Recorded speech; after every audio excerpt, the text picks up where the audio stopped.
Estás a punto de entrar en La Quimera. Un podcast para descubrir las tendencias del cine del presente. En cada episodio, conversamos con destacados cineastas contemporáneos de la mano de Miquel Escudero.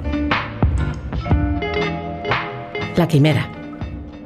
¿Entras?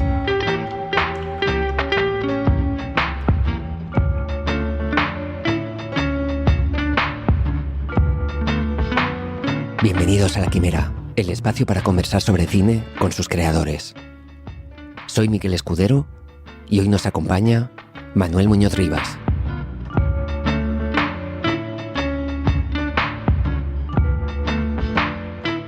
La sensibilidad de Manuel Muñoz Rivas como editor se ha desplegado en el montaje de muchos títulos clave del cine español en los últimos años, como Dead Slow Ahead, Blanco en Blanco o Eles Transportan a Morte.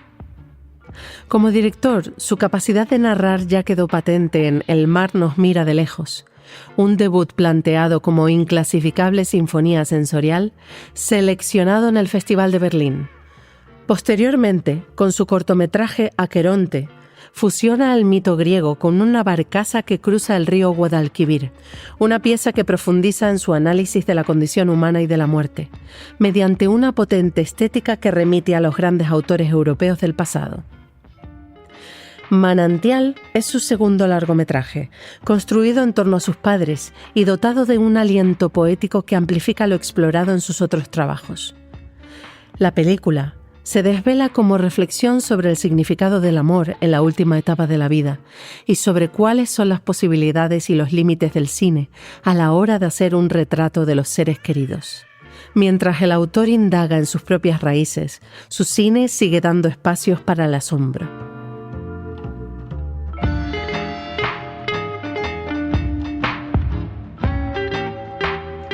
Estamos ahora con Manuel Muñoz Rivas, un creador que ha sabido ver en el cine una manera propia para expresarse, y desde ahí ha sabido abrazarlo desde diferentes lugares.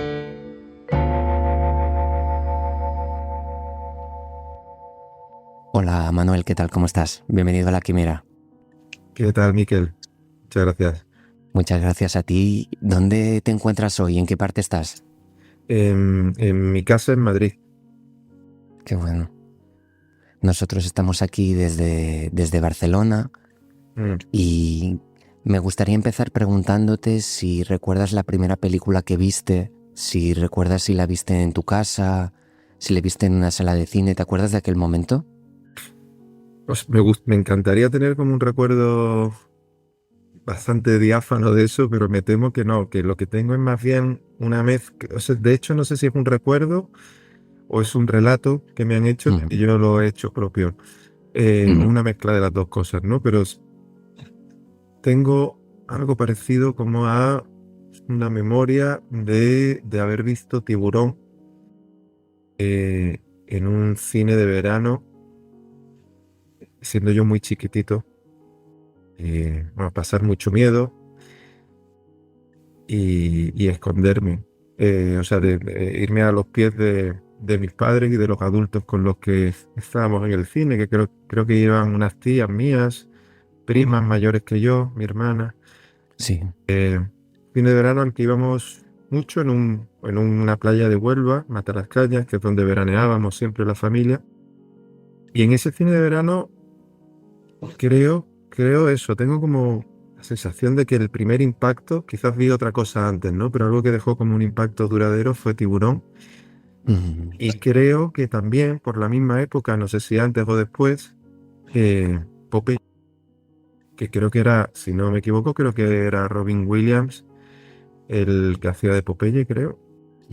Creo que la peli es de Robert Altman. Yo no la he vuelto a ver. Ostras, no lo recordaba que había dirigido Robert Altman. Hay que buscarlo ahí, mirar en Google, me suena que era Robert Altman. Pero claro, el niño aquel no estaba en condiciones tampoco ni de apreciar el buen hacer de Robert Altman ni nada. Sí que es cierto que creo que más que la primera película en mi vida son como hitos de mi descubrimiento del cine, ¿no? Y algunos quizás son como no sé si más importantes, pero han dejado, claro, lógicamente un recuerdo más duradero, porque en aquel entonces, cuando vi Tiburón y Popeye, yo creo que era demasiado pequeño, ¿no? Pero sí, o sea, íbamos bastante al cine de pequeño. Mi padre es aficionado y nos llevó bastante al cine. Era como la actividad así de fin de semana favorita. Y creo que desde entonces esta relación así con el cine como de fascinación, ¿no? Acceder a otro universo y habitarlo y que ese otro universo te habite. Y cuando sales, una pequeña conmoción, ¿no? O sea, de haber estado como tan abducido por esa experiencia, ese hechizo de la película que ves, que luego sales a la calle y necesitas como un pequeño tiempo de readaptación. Y bueno, creo que eso dice mucho de la capacidad de fascinación del cine sobre, no sé, una mirada infantil, pero incluso de adultos, ¿no? Creo que los aficionados al cine, o los amantes del cine, nos conservamos algo de aquello, ¿no? Sí, yo creo que nos sucede, o sea, siempre, ¿no? Todo al final, hasta el final de nuestros días, sí. Sí. ¿Y recuerdas si compartiste con alguien esa emoción, esa sensación que te había quedado, por ejemplo, después de ver Tiburón? ¿Lo hablaste con tus padres como tiempo después de lo que habías sentido? ¿O fue algo como que del momento y ya luego lo dejaste ahí? Con el caso de Tiburón, a mí lo que me suena son comentarios un poco medio de coña ante la imagen de estar yo agazapado de los adultos, ¿no? Como que eso les hacía gracia. Seguramente en ese momento dirían, madre mía, ¿a qué película hemos traído al niño, no? Fueron a ver, o sea, me llevaron a la peli y lo que sí me suena son comentarios como en clave un poco como de gracia y de humor la imagen que ellos tenían de verme a mí agazapado, como arrodillado, escondido en las piernas de ellos para no mirar la pantalla. Me es más fácil quizá hacer memoria de otros hitos de estos que te decía, ¿no? Como por ejemplo, fui un niño muy de videoclub. En el momento en el que mi padre compró un reproductor de VHS, todos los viernes alquilábamos películas, cuando nos recogía del cole, alquilábamos películas que se devolvían el lunes. Y generalmente alquilábamos 3 para el fin de semana. Una que escogía mi padre, otra que escogía mi hermana y otra que escogía yo. Yo veía las 3, mi hermana solía ver las 3 también. Recuerdo estas cintas de VHS que como que se arrugaban. Si habían pasado ya por muchas manos, llegaban como medio arrugadas y esas arrugas se traducían luego en rayitas en la pantalla y tal.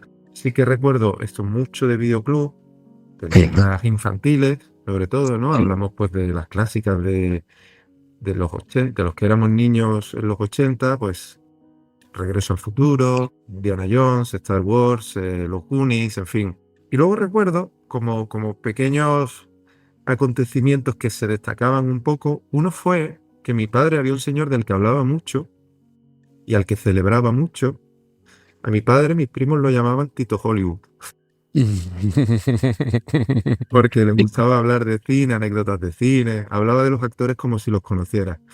Qué bonito él. Me gusta esto. Montgomery Cliff, por ejemplo, se refería como Monty. Monty, después de tal película, tuvo un accidente, se le desfiguró la cara, un tal, ganó mucho carisma como actor, en fin, le gustaba contar anécdotas así en reuniones familiares y tal. Entonces, estas cosas estaban un poco en el aire. Un tipo de relación con el cine diferente, la de mi padre, porque es de una generación que yo creo que en esos años de blanco y negro, ¿no? de la posguerra y de la dictadura y tal, yo creo que y él, que vivía en un pueblo de Sevilla, en fin, yo creo que para esos niños y adolescentes que el cine era la apertura, ¿no? Un mundo en colores ¿no? Una vitalidad y una magia que recuerdo que hablaba mucho de un señor que era un tal Alfred Hitchcock y yo nunca había visto películas de este señor, pero yo lo que sí recuerdo es la excitación con la que mi padre hablaba de él. Se notaba que le gustaba mucho, fuera lo que fuera, eso que yo no había visto, pero se refería a eso, y había por la casa libros de Alfred Hitchcock y no sé. Y entonces en la 2 hubo un ciclo de Alfred Hitchcock y mi padre me dijo, vamos a ver las películas de Hitchcock y tal. Al principio opuse un poco de resistencia, porque la idea de ver, ¿no? Como que yo separaba las películas entre las que ven mis padres y las que vemos los niños, ¿no? creo que ese fue la primera vez que mi padre tendió un puente su entusiasmo por el cine hacia mi entusiasmo. Claro. Estaba orientado a otro tipo de películas, pero a los dos nos entusiasmaba. Y creo que fue Hitchcock el que tendió el puente. Y con Hitchcock yo recuerdo la sensación de entender que ahí hay un director. Porque después de ver era una a la semana creo que ponían en la 2, cuando ya habíamos visto varias, yo dije, hostia, yo identifiqué un sabor del que tenía apetito de más. Quiero más. Mi padre, ahora alguien te dice, pues esta noche vuelven a poner disco. Uy, qué ganas, porque ya mi paladar ya reacciona, porque ya he saboreado, ¿no? Esa manera de hacer, esa mirada, ese humor, sentido del humor, esa manera de tensar el relato y de jugar con el suspense y tal. Como que, bueno, mi mirada todavía muy inocente, porque yo sería un niño de quizás 8 o 9 años, creo. No, claro, que uno como niño piensa más en las historias, en los personajes y tal, pero no estás consciente de que hay una mirada ordenadora, con un imaginario, ¿no? Y que introduce un punto de vista y que organiza eh, todos estos elementos del relato, bueno, en una especie de sintonía y tal, ¿no? Y bueno, ese descubrimiento fue bonito. Muy lindo. ¿Y recuerdas cuando tú empiezas a ser consciente de que ahí hay una persona organizando esas imágenes, ordenando los momentos, las diferentes secuencias? ¿Hay algo para ti que se despierta como un deseo también de pasar del otro lado de la pantalla? Es decir, también de tú empezar a organizar tus imágenes, o hay algún deseo ahí que se despertara de pensar que tú querías contar alguna historia después de haber visto alguna de estas películas? O sea, por una parte, sí que es cierto que es que esto que te cuento fue en la infancia y no tuve una relación tan precoz con esta idea de estar del otro lado. Sí. Ahí era un glotón, digamos, de tragar películas, ¿no? De querer tragarlas, pero no me proyectaba del otro lado. Luego en la adolescencia, primera juventud, bueno, pues ahí como, no sé cómo decirlo, pero sí que diría que en esa época empieza a haber como un deseo de ensanchar el mundo que uno habita, de agrandar la vida, de intensificarla. Yo creo que es como un deseo de poesía, pero no solo de apreciarla, sino de vivirla también, ¿no? Querer hacer de tu propia vida algo intenso, algo rico, algo poético, algo, no sé. Y ahí como que ahí empieza a haber como una vibración que no encuentra canal, o sea, que no aparece una vocación que pueda canalizar eso, ¿no? Sigo más en el recibir estímulos que siento como que enriquecen mi experiencia del mundo a través de los libros, a través de la música, a través del arte, a través del cine, sobre todo. Como esta época muy como de tener mucho apetito, ¿no? De enriquecer tu experiencia del mundo a través de todas estas cosas y también los viajes, ¿no? Las aventuras y el hacer amistades y yo creo que la intuición de pasar yo al otro lado vino después y yo creo que es el encuentro quizás con determinadas películas. Yo diría que sí, sin pensarlo así mucho, porque seguramente me estoy dejando cosas así como un poco olvidadas que ahora mismo no recuerdo. Yo recuerdo el cine de John Cassavetes como la primera vez que yo dije, hostia, el primer impulso de estar del otro lado creo que me vino viendo películas de John Cassavetes. Y yo lo atribuyo a que, por un lado, lo que hay en esas películas es algo que me resulta cercano. Amor, locura, ansiedad, entusiasmo, excitación, energía, como una energía que me parecía como muy verdadera, profundamente verdadera, sorprendentemente verdadera, como wow, cómo vibra esto, Dios mío, y muy honesto también, una forma de hacer cine muy honesta, más el hecho de que eran películas que dices, joder, pues esto está hecho en su casa. Bueno, no sé si en ese momento quizás no sabía que era su casa, ¿no? Pero decir, bueno, puedes hacer una película en una cocina, un salón, 3 calles y poco más, ¿no? La sensación.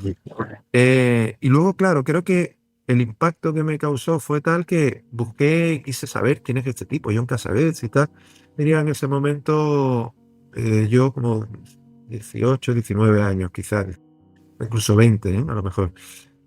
y algo leí sobre él, y entonces ahí descubro que filma a su mujer, película Gena Rowland es su esposa, que los otros los veo a través de varias películas, a Ben Gazzara, a Peter Falk, Sí. y digo, wow, y leo acerca de su amistad, ¿no? Entonces yo creo que es esa forma de hacer cine con tu mujer, con tus amigos, en tu casa y tal. Yo dije, coño, creo que ahí sí identifiqué, o a lo mejor yo tenía el deseo, pero no lo tenía reconocido hasta ese momento, ¿no? Que ahí dije, sí, a mí me apetece hacer mis imágenes también y encontrar imágenes para lo que yo siento y para mi manera de percibir el mundo y quizás incluso para retratar a gente a la que quiero y que me rodea y que es cercana y tal, independientemente de ficción documental, ¿no? Pero la cosa de hacer películas con gente con la que me gusta estar y tal. Y creo que otro impulsito, además de John Cassavetes, creo que me lo dio también, puede ser, este movimiento de Dogma, esta cosa como de las camaritas digitales, ¿eh? Creo que eso, no sé qué edad tendría yo, pero por ahí. Llega en aquel momento más o menos, sí, ¿no? Para ti, sí. Y ver, no sé, Los Idiotas o Celebración, y entonces sentir también como esta frescura y esta cosa de una cámara precaria, pero que eso no es un obstáculo, digamos, que no hace falta la cámara más sofisticada para lograr imágenes que están vivas y que tienen como un fuego, ¿no? Y creo que por ahí estos son cosas que o sea, aquellas películas de Dogma no las he vuelto a ver. Recuerdo que me gustaron mucho. No sé hoy en día qué me parecerían, pero en su momento creo que desempeñaron un papel importante en cuanto a... Para abrir alguna cosa. Sí, para abrir alguna cosa y animarme yo también a decir, voy a empezar a filmar, ¿no? Lo primero que hice fue un corto con una camarita que habían comprado mis padres, anterior al mini DV, creo que se llamaban Super VHS, unos tractos que todavía no eran tan chiquititos como las mini DV, algo intermedio entre lo digital y Betacam. Mis padres habían comprado una porque a mi madre le gustaba hacer los viajecillos, filmar. Ella tenía una Super 8, sí es verdad que había una Super 8 en casa y un proyector. Lo he olvidado y quizás también generó una familiaridad. En mi casa enhebrábamos, sobre todo en Navidades, lo de enhebrar los rollos de película y proyectarlos en la pared del salón para ver peliculitas que mi madre filmaba de viajes que hacíamos familiares. Yo qué sé, del verano en la playa. Y creo que ahí, digamos, como que, bueno, primera aventura, ¿no? De salir y grabar algo. Y un tiempo después lo grabé y como no sabía montar, ni tenía programas de montaje ni nada, estuvo un tiempo ahí parado sin que lo editara. Sin editarlo, o sea que eran imágenes filmadas, pero luego cuando me metí a estudiar cine, recuperé ese material y lo edité. Abrimos ahora un paréntesis para dar paso a Beatrice Fiorentino y su análisis de las tendencias del cine actual.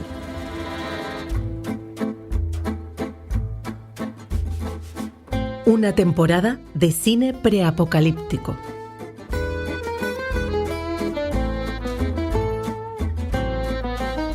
Durante décadas, el cine imaginó el fin del mundo enfocándose en lo que vendría después. Paisajes arrasados, sociedades colapsadas, héroes solitarios avanzando entre ruinas y desiertos.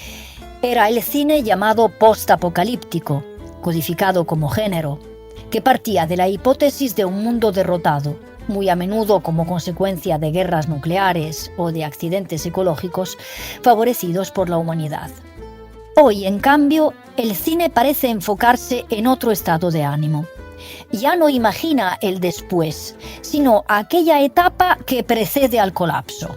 Ya no representa necesariamente la catástrofe, pero capta una tensión, un presentimiento, ese estado de alerta permanente que impregna todo lo cotidiano. Puede que la experiencia de la pandemia nos haya dejado más frágiles, más conscientes de que todo puede cambiar de forma radical, repentina y a escala global.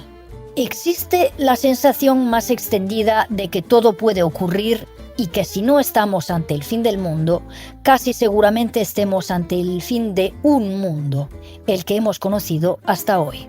Una era se desvanece, la siguiente no acaba de nacer, y ese clima de difusa incertidumbre y suspensión atraviesa diversas películas que están entre las más significativas de los últimos años y entre las más representativas de esta segunda década del tercer milenio. Pensemos, por ejemplo, en la reciente A Fire, presentada en la Berlinale de 2023. Aquí, Christian Petzold convierte un verano aparentemente banal en un retrato minucioso de esa ansiedad latente que no se identifica con una amenaza concreta, sino con un modo de estar en el mundo. A primera vista, la película podría parecer una comedia amarga centrada en los deseos, los afectos, la torpeza sentimental y la crisis creativa de su protagonista. Sin embargo, el incendio forestal que avanza fuera de campo introduce una presencia que desmiente esa ligereza.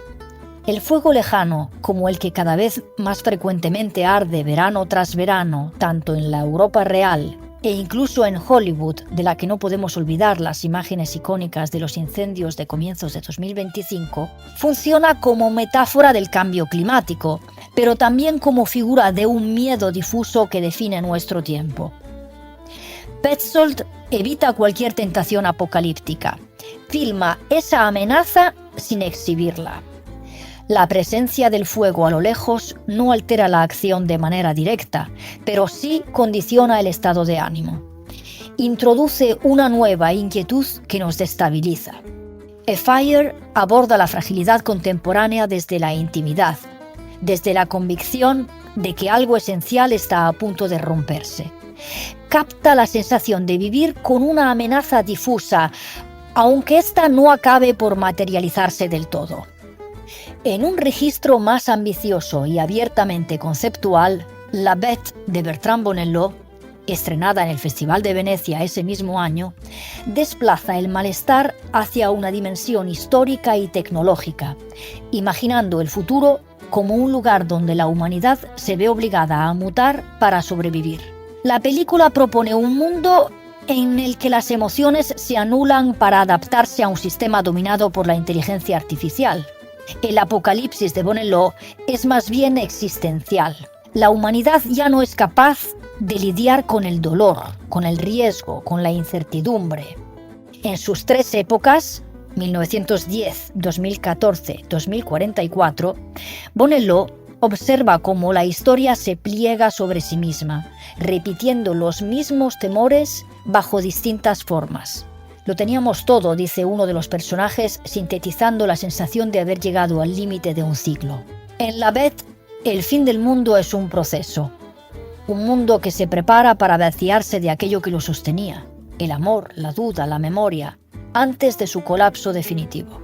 Y si A Fire formula un apocalipsis íntimo y La Bête un apocalipsis existencial, Sirat, la nueva película de Oliver Lache, aclamada en el Festival de Cannes de 2025, nos empuja al borde de la fractura colectiva, al borde mismo del abismo global.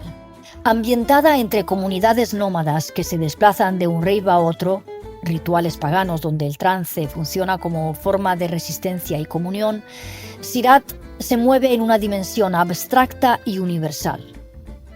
No hay profecía ni discurso político explícito. Hay cuerpos que buscan un sentido en medio del derrumbe. Hay sonidos que funcionan como plegarias. Hay un padre y un hijo que avanzan entre obstáculos hacia un lugar inalcanzable. El nihilismo extremo de esta película no es retórico. Encarna un presente que se desmorona sin dejar espacio a la esperanza de una supervivencia terrenal. Los personajes no son ni héroes ni víctimas, sino figuras arrastradas por fuerzas mayores, economías, teologías, ejércitos. Y sin embargo, Lache no filma desde una perspectiva de fatalismo occidental, sino desde una espiritualidad que roza lo místico, donde el trance, el sonido y la comunidad abren la hipótesis mínima pero radical de una trascendencia, la única forma posible de salvación más allá del cuerpo, del espacio y del tiempo. Hay una escena concreta en la que el apocalipsis y la hipótesis muy realística de una tercera guerra mundial se evoca de forma explícita, cuando uno de los personajes le pregunta a otro: ¿es así como se siente el fin del mundo? La respuesta llega sin énfasis, como una simple constatación: no lo sé. hace mucho que estamos en el fin del mundo. Esta frase condensa perfectamente el estado de tránsito que el cine ha captado mejor que cualquier teoría sociológica. No estamos asistiendo al apocalipsis, pero vivimos dentro de su antesala. Si el cine post-apocalíptico imaginaba las ruinas de la destrucción, el cine pre-apocalíptico filma a su espera. Volvemos ahora con Manuel Muñoz Rivas para seguir conociendo sus procesos creativos y cómo eso le ha permitido encontrar una manera de mirar y de situarse en el mundo. Es bonito porque ahora cuando hablabas de Cassavetes pensaba, esta tarde vi que Scorsese justamente contaba que él supo que quería ser director cuando vio Shadows. Contaba justamente, hoy le veía, sí. Sí. Y hablaba también de eso, ¿no? De esa pulsión, de algo como que es como inasible, ¿no? Y por eso te quería preguntar como cuando tú te enfrentas como a esas primeras imágenes, ¿no? Que ha sido este momento bonito compartido con los amigos desde el primer corto, cuando en el momento en el que ya estabas ya en la escuela y empiezas a pensar cómo montar esas imágenes, ¿recuerdas si había alguna idea o había sobre todo un deseo de emulación de otras imágenes que habías podido ver? ¿Cómo funciona para ti aquel momento? ¿Cómo fue? Bueno, claro, ahí empieza otra relación. Bueno, sigue, digamos, como creciendo, ¿no? La relación con el cine y se nutre mucho de las películas que me descubren los profesores y también de las películas que me descubren mis compañeros. Yo, por ejemplo, tengo un recuerdo, tendría que hablarlo con ellos porque no sé si tienen el mismo recuerdo, pero cuando llevaba pocos meses en la escuela de Cuba, hubo un día que dos amigos míos de allí que tú conoces, uno es Theo Kurt, chileno, muy, muy querido, y el otro era Mauro Erce, que también lo conoces, ¿no? Muy querido también, gran amigo. Y seguimos muy cerca los tres, o sea, muy, muy cercanos. Pues recuerdo un día, allí en la escuela de Cuba, yo llevaba poco tiempo en el país, un día que dicen, uno de ellos se enteró, no recuerdo quién, oye, hoy ponen una película en La Habana, hay que ir a verla, tal, no sé qué. Digo, ¿qué película es? Se llama Stalker. ¿Y eso qué es? Vamos, hay que ir, tal. Pedimos un coche, porque la escuela estaba en el campo a 1 hora de La Habana. Hicimos un recorrido de noche en ese coche hacia La Habana. Todavía no estaba muy familiarizado porque llevaba poco tiempo en el país. Por el camino recuerdo muy bien que les pregunté, dije, bueno, ¿y esto que vamos a ver qué es? Y me dijeron, no recuerdo, uno de los dos dijo, esto es ciencia ficción poética. Y digo, vale. Y ya está, y no dijeron nada más. Eso se me quedó resonando y digo, me abrió el apetito realmente. Ciencia ficción poética sonaba muy bien. Digo, quiero verlo. Era en un cine de La Habana, el Chaplin, un cine enorme, un pantallón enorme. Y bueno, y fue una experiencia enorme. Yo nunca había visto nada de Tarkovsky. Me sonaba el nombre, pero nunca había visto nada de él y tal. Te cuento esta anécdota porque se lo debo a estos amigos, ¿no? Que pasaba mucho esta cosa de que te hablaban de alguien, ¿no? Tenía otro compañero francés, Gabriel, muy amigo también, que me hablaba de Bresson. No, hay que, cuando veas Bresson, tal. Entonces, joder, en la escuela es como un multiplicador de descubrimientos. Lo que antes ocurría por goteo, lo que yo por mí mismo iba descubriendo yendo al cine. En mi ciudad no había filmoteca, yo soy de Sevilla, entonces no he tenido... No he sido ratilla de biblioteca de filmoteca, como sí sé que me consta que lo han sido muchos amigos de Madrid y Barcelona. Entonces, ese descubrimiento por goteo que yo había vivido a lo largo de años, de repente se multiplicó. Y en Cuba me descubrí un montón de cosas y cada descubrimiento era realmente como muy intenso, ¿no? Y un estar continuamente reenamorándote del cine. Y claro, cuando llegaba el momento de hacer cosas propias, entonces supongo que me estás preguntando un poco por esa transición, ¿no? Yo estoy seguro de que en mis ideas, seguro, las que se me ocurrían en aquella época, bebían mucho de lo que estaba viendo en esa época, ¿no? De todas esas fuentes, seguramente bebía mucho. Y al mismo tiempo, bueno, había este deseo un poco como de tratar de conectar con algo mío propio, difícil quizás de nombrar, en fin, con un deseo propio.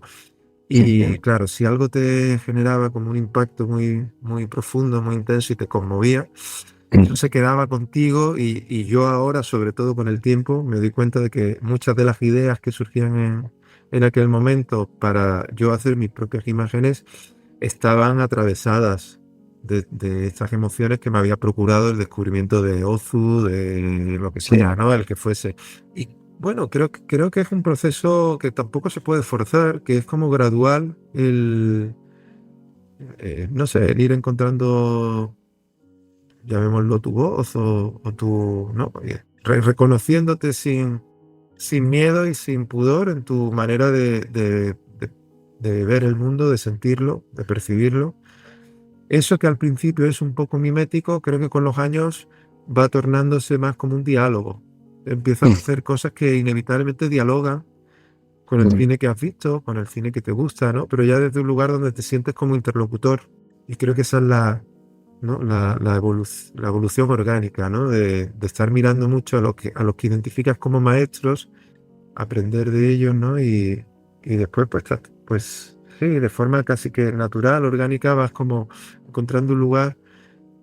Al final yo sí que creo que las imágenes, a veces, pensando yo, ¿no? Reflexionando sobre este trabajo que hacemos de las películas y tal, que pienso mucho el cine, porque, bueno, a veces cuando doy talleres y tal, los alumnos, me doy cuenta que a veces nos enfrascamos en estas conversaciones sobre lo documental y la ficción, que dan como para mucha palabra, pero bueno, yo, independientemente, ¿no? de esta cuestión, lo que sí veo o percibo es como el cine, como un arte, tiene esta cosa como algo limítrofe entre la vida y el que la percibe y el que la siente, ¿no? Es como Sí. es el lugar, digamos, de encuentro entre el mundo físico y una sensibilidad que lo percibe.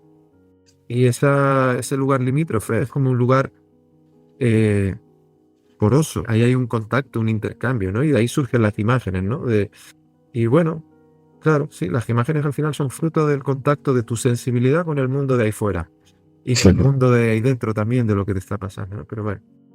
De hecho, de hecho es bonito porque gracias a ti he podido ver uno de tus primeros cortometrajes, que es Con el viento, que me parecía muy interesante porque hay algo también que tiene que ver con la mirada, tiene que ver con el hecho de asumir el misterio de la imagen, asumir que nunca podemos completar, nunca podemos tener el sentido total, ¿no? Y cuando hablabas así como en el diálogo, como maestros, había algo como espontáneamente se me ha despertado como el pensar en Pialá, ¿no? Pensaba un poquito también en eso, en esa búsqueda y asumiendo que hay algo siempre incompleto que nunca acabamos de entender y él permite que no lo terminemos de entender, ¿no? Lo que acaba pasando allí.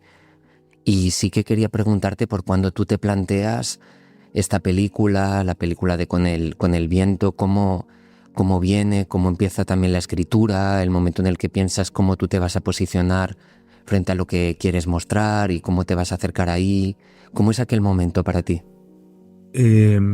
Bueno, cuando me egresé de la Escuela de Cuba, que yo hice la especialidad de montaje, que fue una decisión no muy reflexionada, no sé, muy bien, una suma de cosas. Por un lado, alguien que había estudiado allí en la Escuela de Cuba me dijo, oye, la cátedra de montaje está muy bien y tal, se aprende mucho, es un buen lugar desde el que pensar el cine, tal, y bueno, como que me sedujo un poco esa idea. Por otro lado, yo no tenía ni idea yo nunca había editado nada, ni había visto nunca un programa de edición, o sea que fue una decisión un poco kamikaze, porque no estaba familiarizado con esto de pegar imágenes, ni de usar programas, ni nada de esto. Por otro lado, creo que me daba un poquito de pudor lo de estudiar dirección, porque sentía como que yo me miraba a los compañeros que estudiaban dirección y digo, wow, o sea que tú te sientes director. Sí, lo comprendo total, lo comprendo total. Qué asombroso, ¿no? Porque claro, uno tiene 20 años, has vivido pocas cosas y tal, y miras a los que te han fascinado, los miras con una devoción, ¿no? Que dices tú, pues no sé yo, no, ya veremos, ¿no? Primero vamos a descubrir qué es esto de cómo se hacen las películas y después ya se verá. Pero sí que había un deseo, en realidad, cuando decido estudiar cine, hay un deseo de hacer cine y de filmar yo y de pensar mis ideas y tal. Pero bueno, con cierta cautela y voy accediendo así como tímidamente un poco, ¿no? Quizás inseguridad también, ¿no? Bueno, no sé si yo tengo Es natural. Tal. Natural. Y en cambio allí estudiando montaje, sí que gané confianza montando películas de otros y haciendo algunos ejercicios que yo dirigía también, algunos cortos que yo dirigí, como que, bueno, gané confianza y dije, sí, claro que sí, sin miedo, o sea, yo quiero hacer mis cosas, ¿no? Pero bueno, ahí desarrollé un oficio, ¿no? Un conocimiento del montaje que me iba a permitir ganarme la vida, porque, en fin, pues mi familia es de clase media y tal, o sea, mis padres me han brindado siempre lo que he necesitado, o sea, yo he crecido, soy privilegiado, pero no al punto de De poderse dedicar, claro, solo a ser un director. Claro. poder olvidarme de que hay que, ¿no?, ganarse la vida y Claro. todo eso, ¿no? Entonces, Claro. bueno, pues lo del montaje me vino bien también por eso, ¿no? Porque por ahí resuelvo un poco esta cuestión de práctica de la vida y en paralelo está esta pulsión de hacer mis cosas, ¿no? Entonces, cuando salgo de la escuela, yo me fui a Londres, ya había vivido en Londres un tiempo antes de irme a Cuba, vuelvo a Londres, que es la última ciudad en la que viví antes de ir a estudiar a Cuba. Sí. Cuando vuelvo a Londres, fíjate qué curioso, me ofrecieron un trabajo de ayudante de montaje y en simultáneo me ofrecieron otro trabajo que era como cuidar de un niño, como ser como tutor de un niño de 12 años. Y elegí eso. Elegí eso. Me llegaron las propuestas, digamos, como a la semana de llegar a Londres. Yo avisé a toda la gente que conocía, oye, estoy aquí, vengo de la escuela de Cuba, estoy al cine, no sé cuánto tal. Y me llegaron estas dos cosas, ¿no? Y digo, oye, pues lo de cuidar al niño de 12 años me suena como experiencia de vida, me suena más atractivo que meterme a sincronizar material. La parte Claro. técnica, la parte técnica del montaje a mí me aburre soberanamente. Lo comprendo totalmente. Y digo, pues cuidar al niño, que además era un trabajo de 4 o 5 horas, que me dejaba muchas horas libres al día que dediqué a empezar a escribir un guión. Fue el de Con el viento, el corto por el que me preguntas. Entonces fueron meses felices de estar cuidando a un niño, aprendiendo a relacionarme con un niño de 12 años, en un momento en el que yo tenía 20 y pico, no sé. Mi trabajo era llevarlo al cine, llevarlo al museo, llevarlo al parque, pasear, en fin.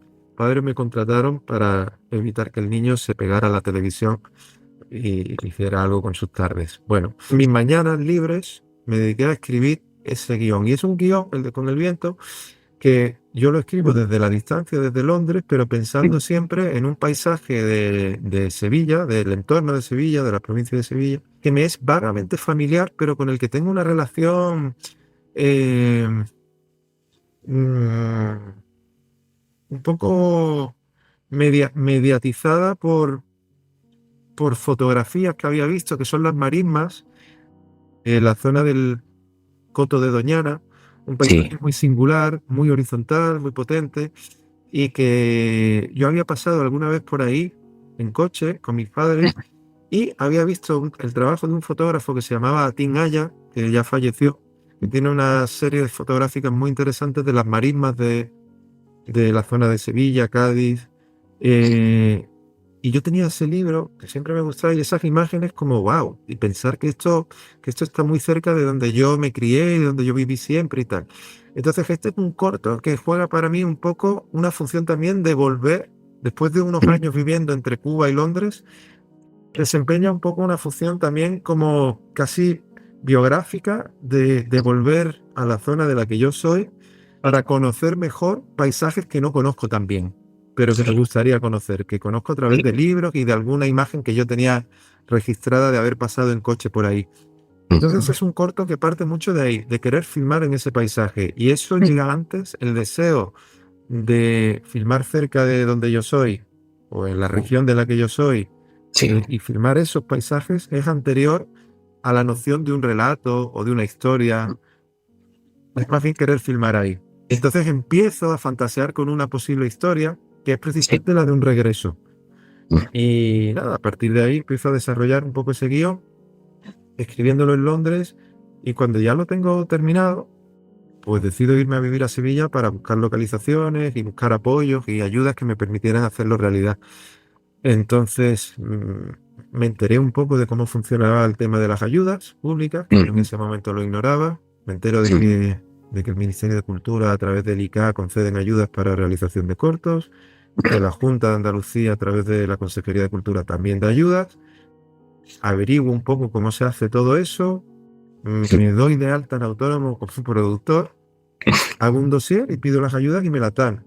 Entonces nada, recuerdo para mí muy divertido todo el proceso de subirme al coche, pedir el coche prestado de mis padres, que yo no tenía coche propio, pedirles el coche y pasarme días merodeando esa zona de las marismas y sacando muchas fotos y conociendo a gente local y fantaseando un poco con qué imágenes podrían traducir lo que yo había estado escribiendo en Londres.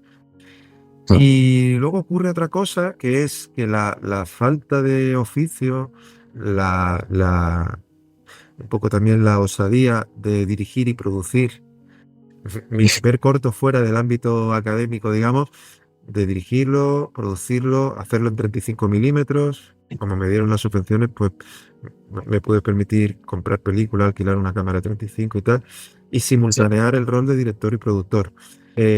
Lo hice.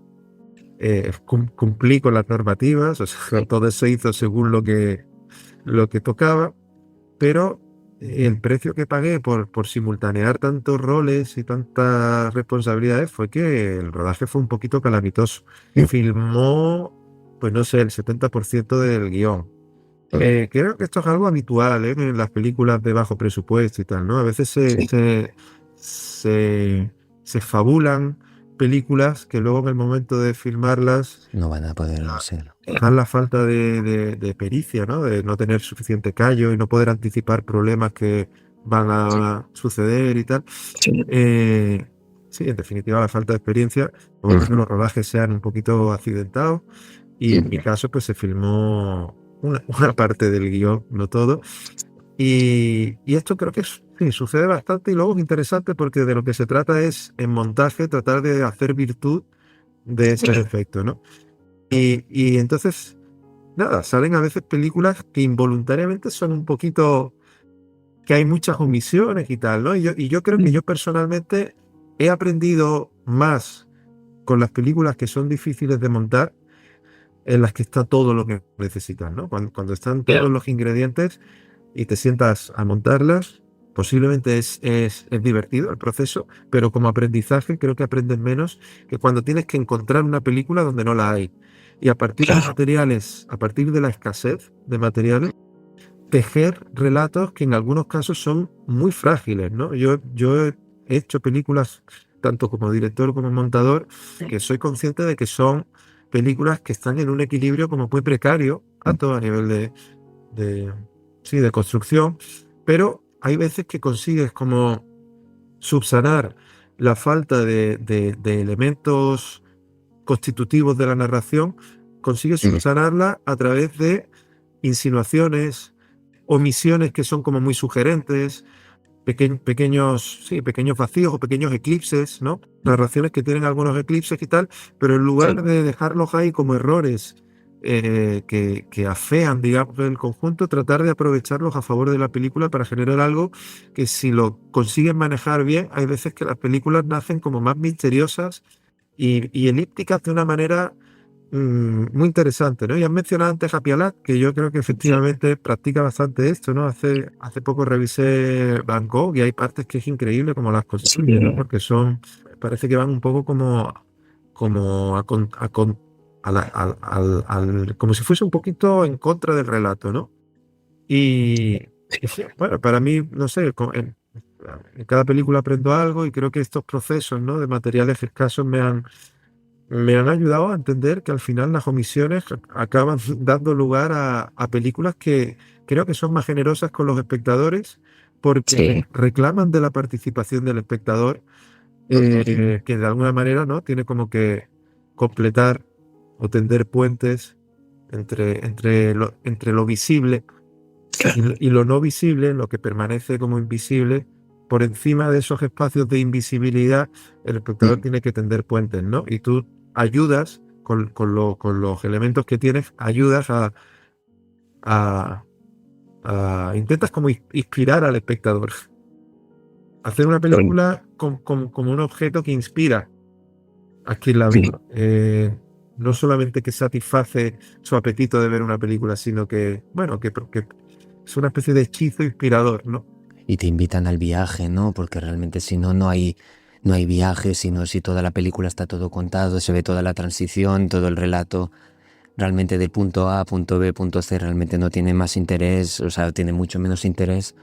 Y para ti, claro, luego cuando pensamos también en las películas también que has montado, ¿no? Pienso, por ejemplo, también en Ocaso, pienso en Dead Slow Ahead, en El Transportan a Morte, pienso también incluso en una película que a mí es una película que siempre me ha interesado mucho y que creo que se debería hablar más, que es This Film Is About Me, la película de Alexis Delgado, que también me parece una película muy interesante. Y en esos procesos de montaje, en esos procesos de trabajo, ¿cómo era también tu colaboración con esos cineastas cuando había algún también diálogo sobre cómo enfocar la película? No sé, me imagino que habrá muchísimas conversaciones. Había, supongo, también la confianza también en tu buen hacer, en tu manera también de cómo imaginar la película. ¿Cómo era para ti esos procesos? Bueno, cuando me desempeño como montador, algo que suele ser habitual, empezamos por ver juntos el material, y ese momento de ver juntos el material es, bueno, eh, es como, digamos, un trance necesario para asegurarnos de que estamos como en la misma página, ¿no? De que nos alineamos. Cuando trabajo como montador, claro, inevitablemente, aunque yo siento como propias las películas que edito, porque les dedico mucho tiempo, mucha energía, y para mí no hay diferencia. O sea, a nivel, en cuanto a entrega, digamos, ¿no? En cuanto a... Es que no hay otra manera de hacer las cosas para mí más que intentando encontrar siempre la mejor película, independientemente de si es una idea mía o es una idea de otra persona, ¿no? Entonces, aunque las siento de alguna forma propias, pero yo me tengo que nivelar con el deseo del director. Y creo que esto es una característica en realidad, ¿no? De todas las personas que trabajan como, bueno, desde cualquier área para materializar esta, esta idea o esta proyección, ¿no? De alguien que ha soñado con una posible película y tú le ayudas a materializarla, ¿no? Entonces, ese ejercicio requiere siempre como de nivelarte con el deseo del otro y hacer lo propio. Si no consigo hacer lo propio, el deseo, me cuesta mucho navegar. Claro, ese momento de ver el material bruto es un momento para mí muy importante, porque en las conversaciones sobre lo que estamos viendo me aseguro de que, ¿no? O nos aseguramos de que se produce como esa especie de cosa simbiótica de entender el deseo del otro y al mismo tiempo hacer lo propio para yo poder dejar que crezca en mí, ¿no? De alguna manera. Entonces, vemos el material, hablamos mucho, y a partir de las cosas que hemos hablado e intuiciones que surgen en esas conversaciones y tal, yo me llevo el material y me quedo un tiempo yo solo contando y buscando una propuesta, ¿no? Generalmente esas propuestas tampoco son como muy prolijas, ¿no? Sino, bueno, como una maqueta, una primera maqueta de la película. Y hay veces que me toma más tiempo, a veces menos. Cuando las películas son documentales me toma más tiempo, claro. Cuando son ficciones y hay un guión, pues eso me sirve un poco de pauta y tardo menos en tener el corte. Y cuando tengo eso que llamamos el primer armado o el primer corte, nos volvemos a reunir. A veces esto ocurre un mes después de haber visto el material. O sea, a veces estoy un mes yo solo. Si hay mucho material bruto, me puede tomar más tiempo. Para Dead Slow Ahead estuve 3 meses para el primer armado.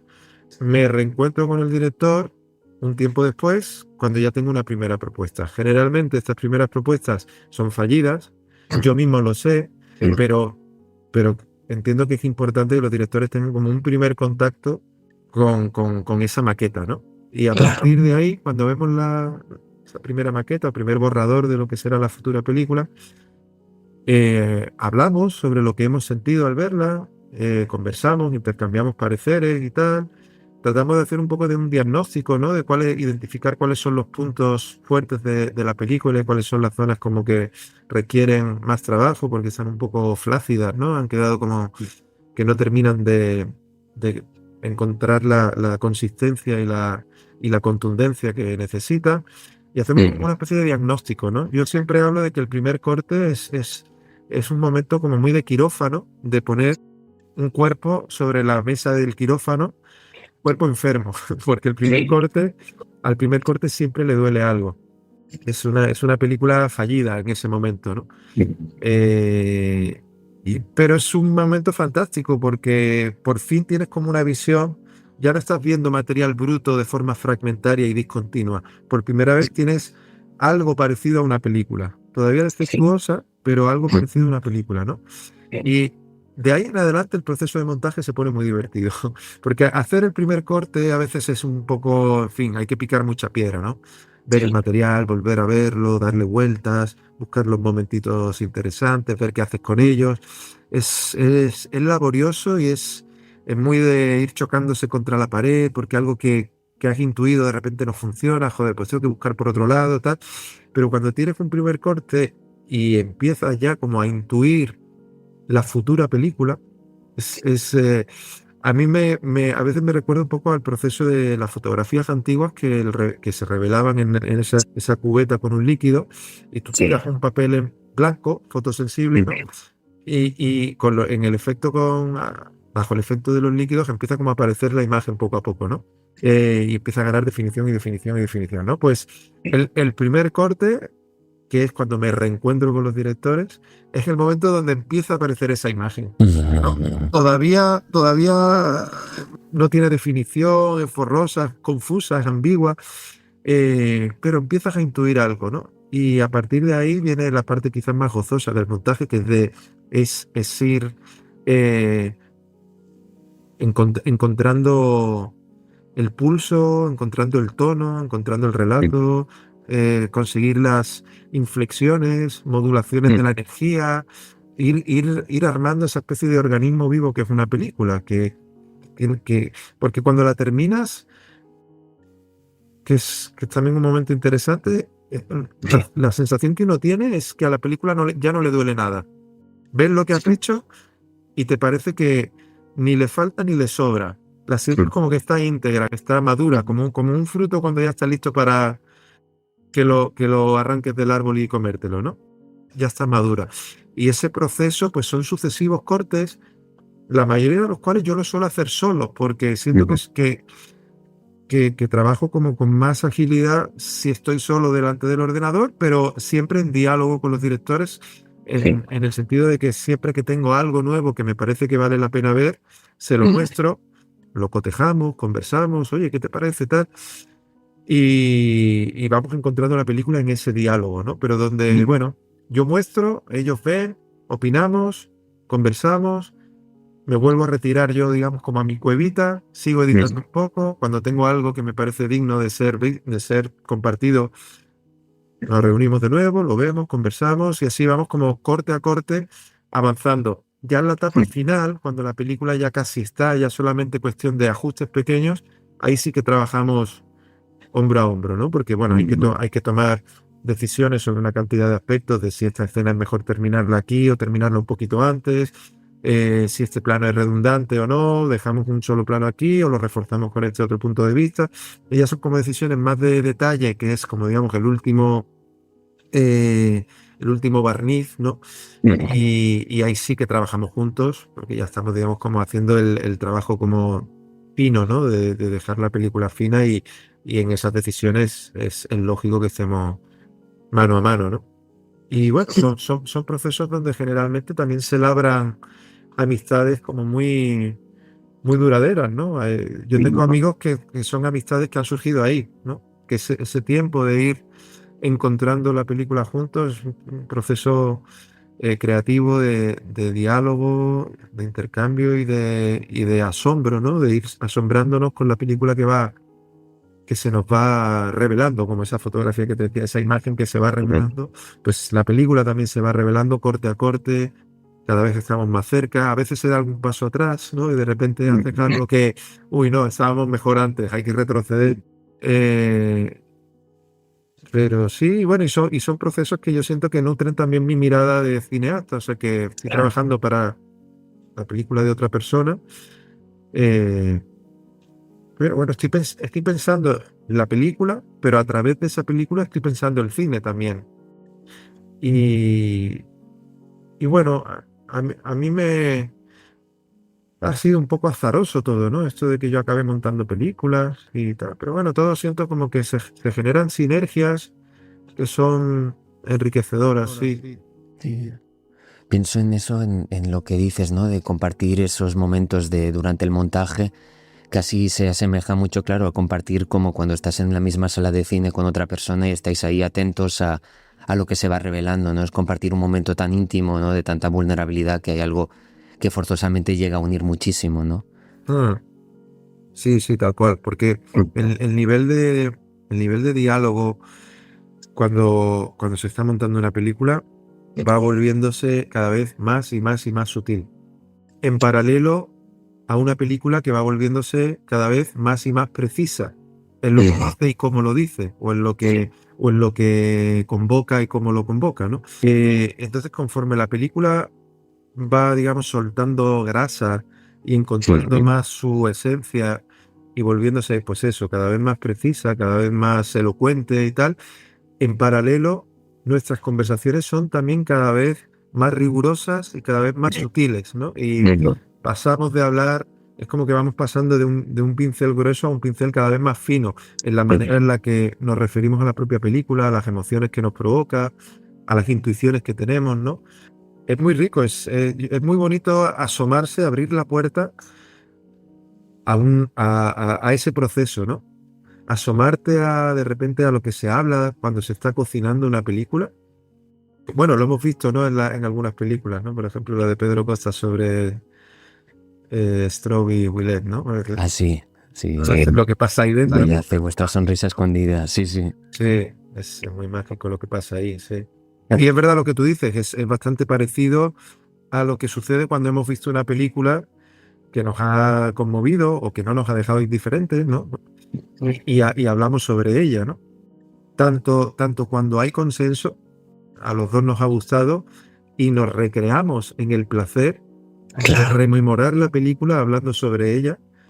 Para mí es un plan para hacer con amigos siempre como muy, muy, muy gozoso, ¿no? De quedar con un amigo para ir a ver una película, conversarla y luego la conversación sobre la película deriva en una conversación sobre cosas personales y sobre la vida misma, ¿no? Están entrelazadas las películas y nuestras vidas de una forma muy, muy orgánica. Y creo que se parece, claro, tanto cuando hay consenso como cuando discrepamos, ¿no? Y tenemos que argumentar por qué consideramos que esta película sí tiene un valor o por qué consideramos que es una patraña, qué sé yo, de argumentar. Efectivamente, eso ocurre mucho cuando estamos montando películas, ¿no? Y yo en los dos roles, porque cuando yo dirijo, prefiero trabajar con un montador o montadora, prefiero no ser yo quien monta la película, porque siento que la película se va a beneficiar siempre de esa otra mirada externa, de ese diálogo. Entonces, cuando yo estoy en el rol de director, a mí me gusta alejarme un poquito de la sala de montaje y sorprenderme con lo que la otra persona me brinda. La película se puede nutrir de otra sensibilidad. Y si esa persona ha logrado nivelarse conmigo, ¿no? Este ejercicio que te decía, ¿no? Que uno intenta como nivelarse con el deseo del otro. Si esa persona ha logrado nivelarse con mi deseo y me habla desde un lugar que me resuena, pues la película no va a hacer más que nutrirse de ese diálogo, ¿no? Y en ese diálogo, efectivamente, hay veces que hay discrepancias, claro, en la sala de montaje se discute mucho también. Me río porque estoy pensando en escenas en particular que yo he vivido en las salas de montaje, que bueno, también como tenemos mucha confianza, suelo trabajar con amigos, nos permite eso, ¿no? De repente dar un grito, ¿cómo vamos a montar? Pero estás loco, pero eso... Y nos apasionamos y entonces, claro, cuando hay una discrepancia, yo lo he vivido muchas veces y yo siento, por ejemplo, como montador, como director, en cualquier rol que yo creo que lo que estoy defendiendo es lo mejor para la película, la otra persona piensa otra cosa, tiene otra idea y la está defendiendo, entramos en una cosa muy como de persuadirnos. Yo tengo que convencerte porque estoy seguro de que esto es mejor y tal, y el otro tiene que convencerme a mí de que lo que está viendo es mejor que lo que yo estoy viendo, ¿no? Y en ese ejercicio de intentar persuadirnos, pues claro, tenemos que tirar mucho de argumentario, ¿no? Es ser persuasivos y argumentar por qué, ¿no? Al final, la mayoría de las veces, la mejor idea es una que supera la A y la B, ¿no? Algo que es precisamente fruto de esta dialéctica. Por eso yo creo que es muy importante discutir en la sala de montaje, no plegarse a a la mirada del otro. Independientemente de en qué rol estés, tanto si estás montando como si estás dirigiendo, si tú tienes una visión de lo que crees que es mejor para la película, defiéndela. De esa dialéctica, muchas veces surgen como ideas que son como superadoras, ¿no? Y que van más allá de lo que uno individualmente habría podido concebir, ¿no? Entonces, bueno, cuando el diálogo es fértil, es muy bonito. Totalmente, además que es con una riqueza que, claro, tú cuando te quedas con las primeras ideas, desgraciadamente, pero suelen ser lugares comunes, ¿no? Al principio, ¿no? Y entonces hasta que tú no continúas, no profundizas, no salen las cosas, claro.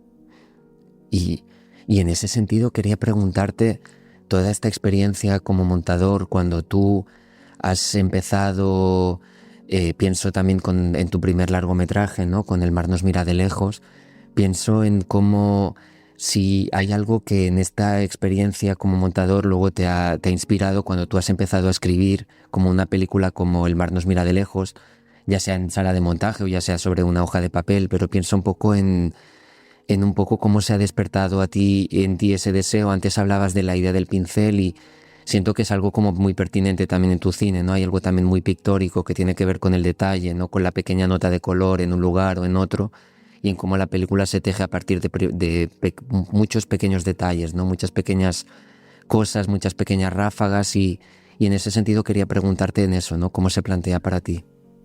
Bueno, algo que yo creo que le debo a la experiencia montando películas de otras personas es precisamente ganar confianza en que encontraremos una película.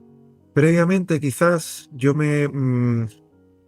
digamos como que le otorgaba al guión una importancia mayor, como que sin un guión que rija nuestras decisiones hay un enorme peligro de que no haya película. Si renunciamos al guión hay un gran peligro de que luego no haya película.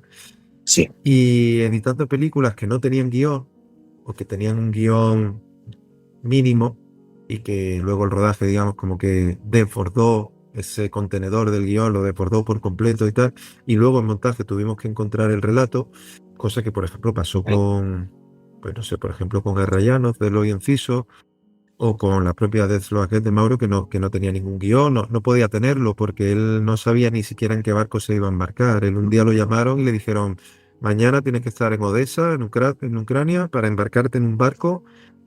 Es la primera naviera que le dio permiso para subirse a filmar en un barco, ¿no? Y él fue sin saber ni qué tripulación se iba a encontrar, ni de qué nacionalidad sería la tripulación, ni qué viaje haría, con lo cual es absurdo querer anticipar nada, ¿no? Mejor ir y filmar lo que te encuentres, ¿no? Esas experiencias, ¿no? Porque yo monté Death Slow Ahead más o menos en paralelo a la época de preparar El mar nos mira de lejos.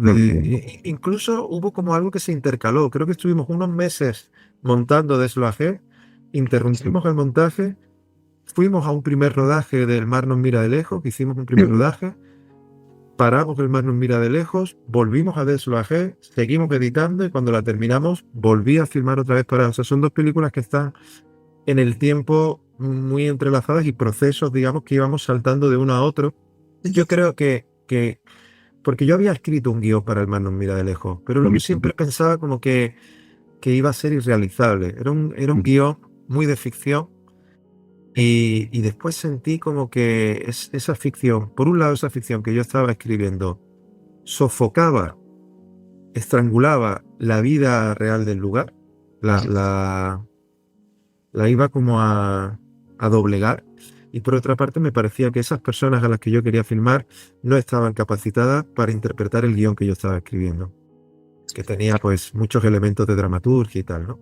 Entonces, montando a Rayano, montando Death Slow Ahead, incluso montando Slima de José Alayón, una película que también tenía un guión pero que improvisaron mucho en rodaje, montando Ocaso, que es una peli para la cual en el último momento se renunció un poco al guión que había escrito y se filmó una película mucho más intuitiva y más sensorial y atmosférica, pero la película que había escrito Teo era más narrativa, pero luego por cuestiones derivadas del casting y tal, Teo se dio cuenta de que la película que él había escrito tampoco iba a poder filmarla con el casting que tenía, etcétera, etcétera.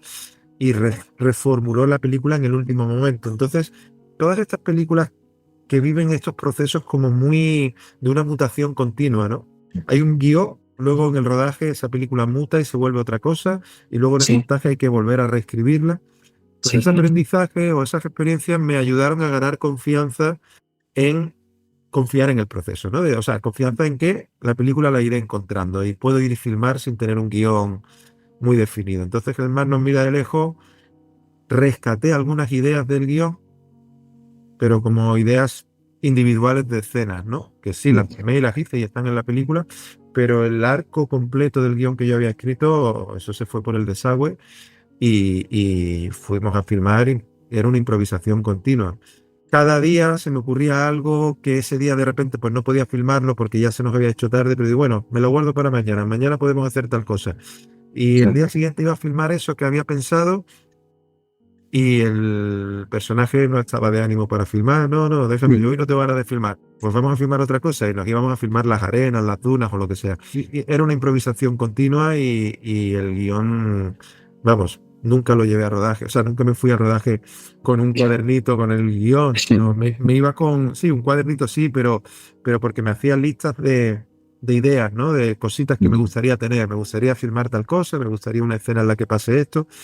Y esa lista la iba renovando día a día según lo que iba descubriendo en el propio rodaje. Entonces creo que, bueno, ese fue un poco una conquista, ¿no? Lo de confiar en el proceso. No es un cierto vértigo, ¿eh? O sea, no soy tan valiente, me sigue dando miedo. Sigo sufriendo los rodajes porque hasta ahora solo el corto este que tuviste de Con el viento tenía un guión al cual le intenté ser fiel, pero luego solo lo filmé en un 70% y me salió este corto así como un poco elíptico y con omisiones que comentábamos antes, ¿no? Los siguientes proyectos no tenía ese guión de referencia, eran más bien una serie de ideas, notas, ideas visuales, ideas atmosféricas, ideas individuales de cosas que me gustaría que pasen o posibles arcos para los personajes, ¿no? Algunos diálogos escritos y bueno, para la última película que estoy terminando ahora, Manantial, sí que hay una parte que está bastante guionizada, una parte en particular de la peli. Pero aún así, aunque está muy guionizada, es una parte como 2/3 de la película o la mitad de la película. Era un guión muy abierto a lo que sea que ocurriera en rodaje y la iba reescribiendo un poco, ¿no? Pero lo que te digo, ¿no? Que no soy tan valiente, que no, o sea, no me las quiero dar aquí como de, no, yo encuentro la película mientras la hago. Eso es cierto, pero un poco a mi pesar, en el sentido de que, coño, siempre llego a los rodajes y digo, joder, me gustaría estar más preparado para esto, ¿no? Me gustaría haberlo pensado un poco más o tenerlo un poquito más claro, ¿no? Siempre llego un poco así, inseguro, temeroso, ilusionado, ¿no? También como excitado, ilusionado, pero también un poco acojonado, ¿no? Decir, hostia, a ver qué peli sale de aquí, ¿no? Sospecho o quiero pensar que luego, si la aventura sale bien, las películas se benefician de esa apertura al azar. La cosa de trabajar mucho con el azar, incluso cuando hago cosas más ficcionadas. El corto Aqueronte hay muy poquito de documental ahí, hay mucho de ficción, pero en realidad es una ficción que está todo el tiempo atravesada por cosas que no controlo. Y algo parecido ha pasado con la peli que estoy terminando. Bueno, supongo que poco a poco, peli a peli, voy ganando un poquito más de confianza en el proceso, que creo que es importante, ¿no? Confiar en el proceso. Esos momentos de oscuridad, de no saber muy bien qué peli estás haciendo, cómo la vas a construir.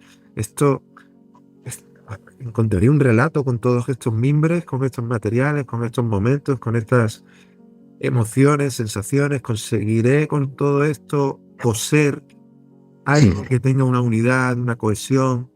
Bueno, parece que al final sí que se encuentran cosas, pero siguen siendo procesos donde hay mucha incertidumbre y esa incertidumbre pues yo la sigo viviendo con tensión, ¿no? Y además cada vez un poquito menos, o sea, creo que cada vez voy confiando en que tarde o temprano encontraré que sabré ver la película que está ahí latiendo y es como aprender a bailar un poco con lo que no controlas, ¿no? Es como un proceso de... Empiezas como tropezando. Siento que empiezo las películas siempre con ilusión, pero también con la torpeza de decir, bueno, ¿qué debería de hacer aquí? O sea, ¿cuál es mi lugar ahora mismo? ¿Debería de intentar controlar para que las cosas ocurran como yo deseo que ocurran? ¿O debería de hacerme humilde, relajarme un poco y dejar que las cosas fluyan? Tener mi antena, digamos, como muy atenta para saber discernir cuando está ocurriendo algo que tiene un valor, saber discernir esto sí vale, lo cojo, ¿no? Y estás como en el trabajo, yo noto que estoy siempre como oscilando un poco entre por un lado la voluntad de control, de querer hacer mis imágenes o que las cosas se parezcan a lo que yo he podido de alguna manera vislumbrar o soñar, pero también dejarme sorprender, ¿no? Y saber, digamos, cómo hacer el duelo de estas cosas que anticipé, dejarlas ir y hacerle hueco a cosas nuevas, ¿no? Dejarle espacio a cosas nuevas, inesperadas, y aprender a bailar ahí con lo que no controlas, sí.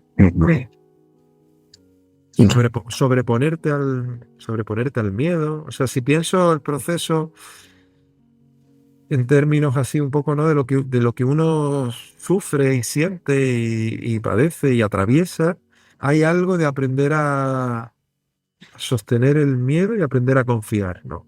En esa película todavía indecible, estás haciendo sin saber ni siquiera cómo la estás haciendo, guiado por una serie de intuiciones y tal, y no sé, aprender a convivir con ese temor sin entrar en pánico.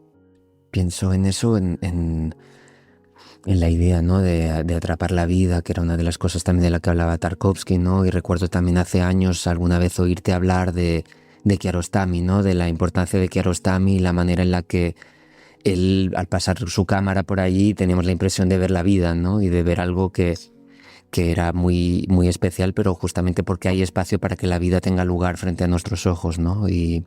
Claro. Bueno, Kiarostami para mí es un cineasta muy importante. No lo he mencionado antes. Han ido cayendo por aquí por allá algunos nombres, ¿no? Pero a Kiarostami no lo mencioné y para mí es como el último. O sea, en la contemporaneidad hay cineastas que me gustan, ¿no? Pero como grande, así como de wow, ¿no? Decir, madre mía, qué hermosura, pues para mí es Kiarostami así, digamos, como en el tiempo, digamos, como ¡buah! Me conmueve y efectivamente, sí, él logra, yo siento que él logra atrapar la vida, ¿no? El sueño de los cineastas de atrapar la vida, aunque sea a través de la ficción, aunque sea a través ¿no? Del artificio, de dispositivos manipuladores, pero por el medio que sea, pero finalmente atrapar la vida, ¿no? Y yo creo que sí, que ese es un poco bueno, no lo sé, no puedo hablar por otros, ¿no? Pero para mí creo que sí, es como el anhelo, ¿no? En esta pulsión de hacer películas hay un anhelo de atrapar la vida. En ese atrapar la vida, claro, yo por ejemplo en Kiarostami, pues por ejemplo una cosa que veo que es como un equilibrio también, que me parece propio de la vida misma, donde, bueno, en la vida conviven lo grave y lo ligero, lo extraordinario y lo ordinario, lo poético y lo pedestre, lo elevado y lo terrenal, el drama y lo cómico, lo bello y lo triste. Y esto es algo que a mí como cineasta, por ejemplo, siempre me preocupa, y haciendo mis películas como que me preocupa encontrar el equilibrio justo.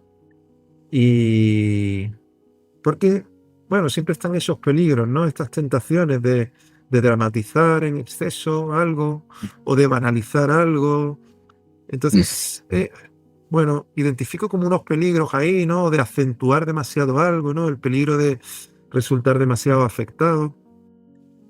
Y creo que el camino de maduración de un cineasta, además de explorar formas nuevas, ¿no? Este compromiso con el cine como arte, de intentar siempre de alguna manera un poco como ensanchar el campo de los posibles, ¿no? De lo que es el cine. O sea, hay algo de eso, ¿no? Y al mismo tiempo creo que hay en ese proceso de maduración pues el lograr ir refinando la mirada cada vez más para tratar de reproducir lo que uno hace, eso es que uno percibe en el mundo. Y si tú percibes que el mundo como muy dramático, está bien, será natural que tus películas sean muy dramáticas, ¿no? Pero yo identifico en algunos cineastas que me maravillan, y Kiarostami es uno de ellos, un, un pulso muy fino justamente en detectar el amplio espectro de matices de la vida, ¿no? Porque ahí está la ternura, está también el temor, está la pena, está el desgarro, está el humor, está la comicidad, está el amor. Y lo que decíamos antes, ¿no? Estos grandes adjetivos que he usado hace un momento, ¿no? Está lo trascendente, pero también está lo ordinario, lo trascendente y lo inmanente, está no sé. Y esto es algo que sí, que creo que atrapar la vida pasa un poco por ahí. Independientemente de que estés hablando de mundos fantásticos, ¿no? O de este mundo en el que estamos, o si estás hablando del pasado, porque estás haciendo una película de época, independientemente de qué coordenadas espaciotemporales enmarquen el relato, la vida que habita ese relato, pues, joder, intentar que tenga esa vibración que identificamos como genuina y propia de una vida. En fin, tampoco pareciera que al decir esto, me da un poco de miedo, porque pareciera que al decir esto, cualquier propuesta cinematográfica que derive más en, no sé, en lo fantasioso o en el género y tal, como pareciera como que fuera algo menor. Cuando hablo de atrapar la vida, tampoco me refiero a necesariamente ser costumbrista o ser rigurosamente realista o rigurosamente naturalista, en absoluto. También podemos hacer cosas desde el extrañamiento y desde lo onírico, etcétera, etcétera, pero en fin, creo que nos entendemos, ¿no? Cuando hablamos de atrapar la vida no se trata tampoco de la literalidad, ni del calco, ni de... No. Se puede atrapar la vida también en en relato, ¿no? Una ficción cerrada también se puede atrapar la vida, ¿no? De hecho hay tantas películas del cine clásico en las que sí, que por ejemplo a alguien le tiembla el ojo en un momento, o pienso en Humphrey Bogart, quizá en un momento le temblándole el labio, ¿no? Ahí también se atrapa siento que hay algo en algo, porque es el hombre que le tiembla el labio, no el personaje, sino que al hombre le tiembla el labio en un momento dado, ¿no? Y te quería preguntar cómo ha sido para ti este ejercicio, este trabajo, cuando tú has empezado a escribir o ha empezado a pensar, a soñar una película también desde un lugar tan íntimo, ¿no? Como es en el caso de Aqueronte, en el caso también de Manantial, ¿no? De hacer una película con tantas personas tan amadas. Pienso en el caso de Manantial con tu padre, con Manolo, con tu madre Mari Carmen, y pienso en eso, ¿no? Porque, por ejemplo, en Aqueronte también es una película en la que tú te rodeas de todas las personas queridas, de personas muy amigas, muy queridas, y a partir de ahí se empieza a tejer un relato, ¿no? Y quería preguntarte cómo ha sido para ti ese proceso.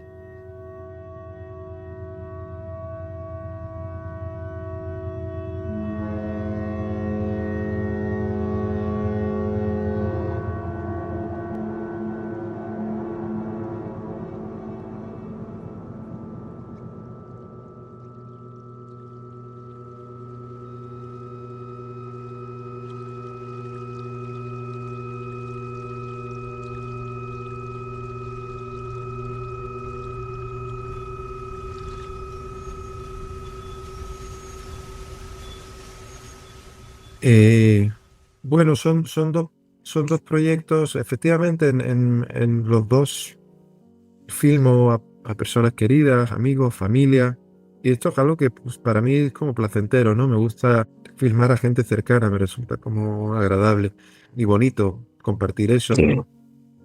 Entonces creo que por un lado está esto.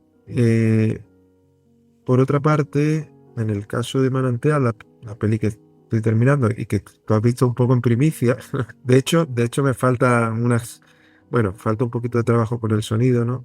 Pero la terminaremos, yo creo que a inicios de este año que viene.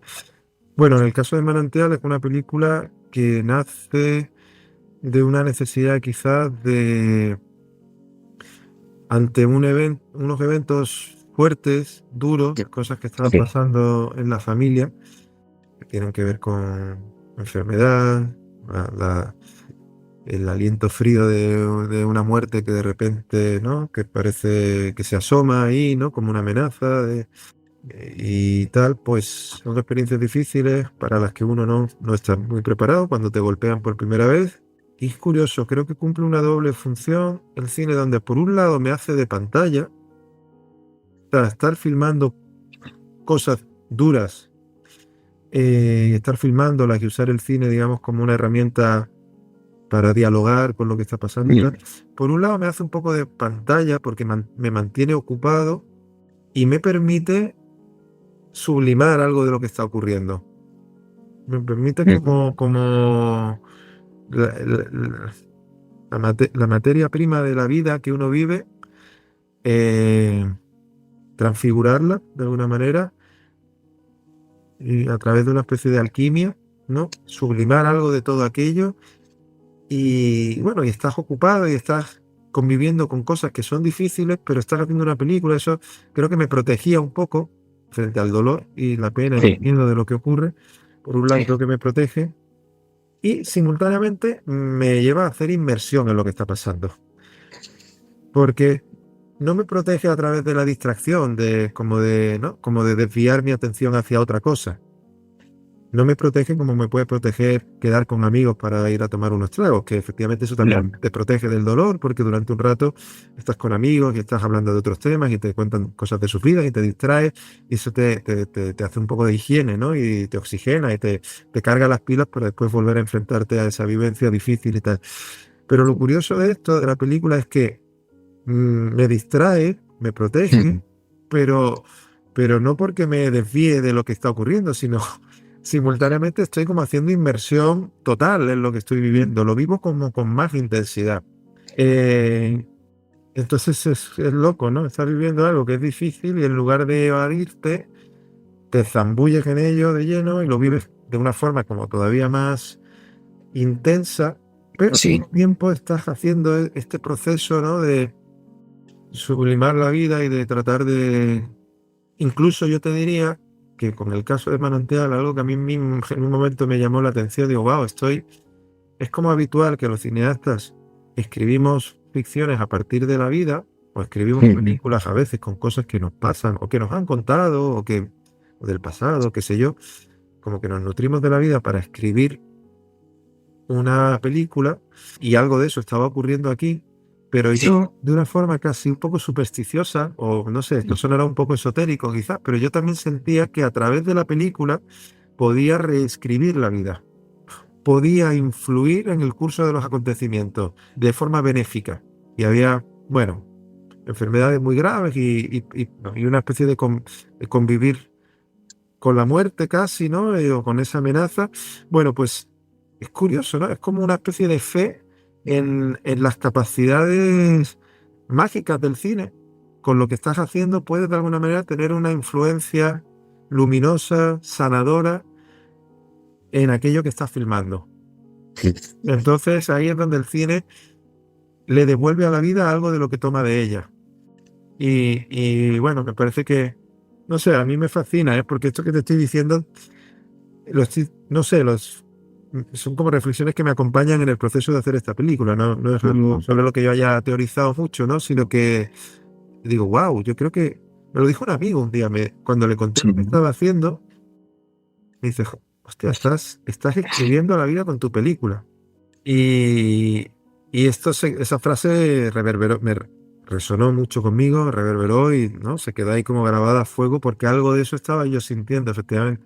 Yo no habría sido capaz quizás de formularlo de una manera tan contundente como hizo este amigo, ¿no?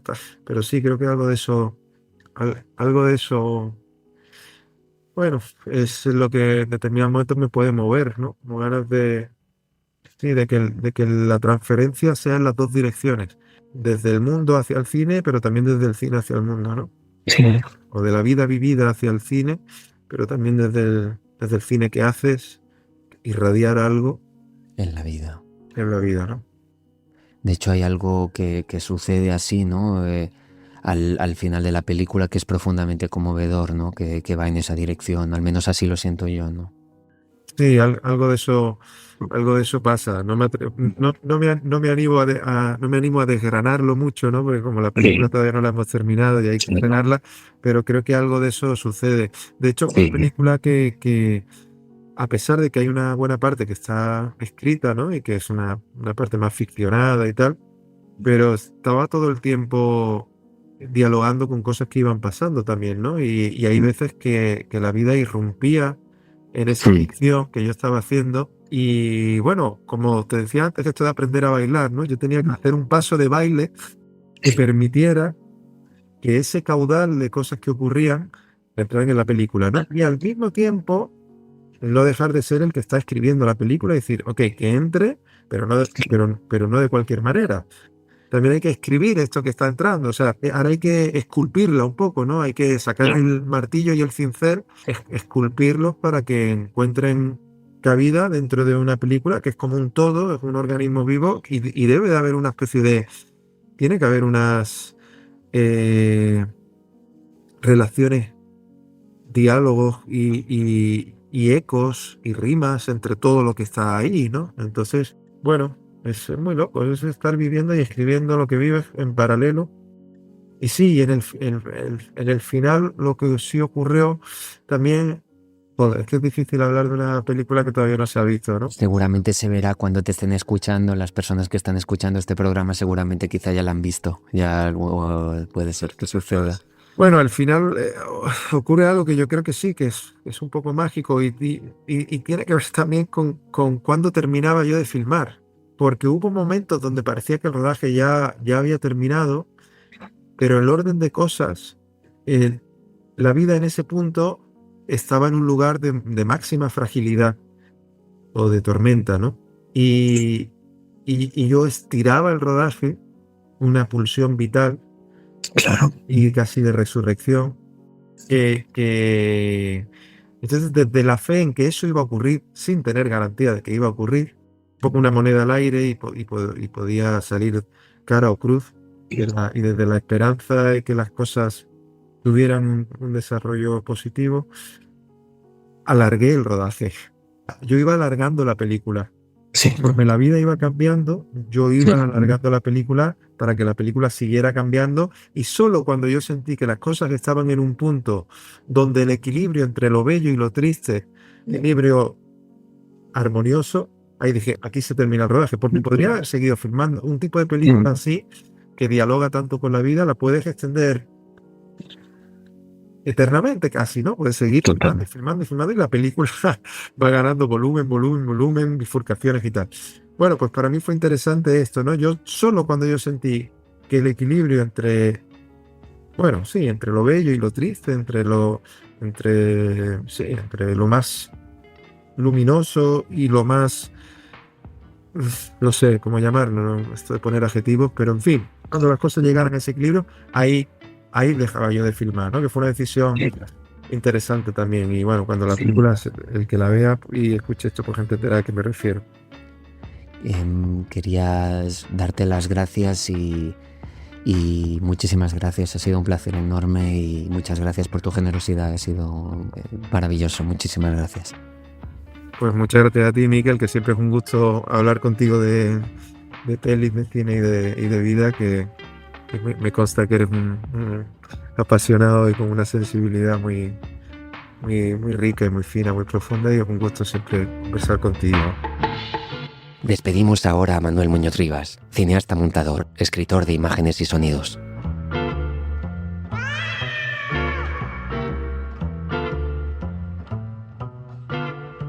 La Quimera, un podcast producido por el Instituto de Formación e Investigación Cinematográfica con el apoyo del Ministerio de Cultura del Gobierno de España.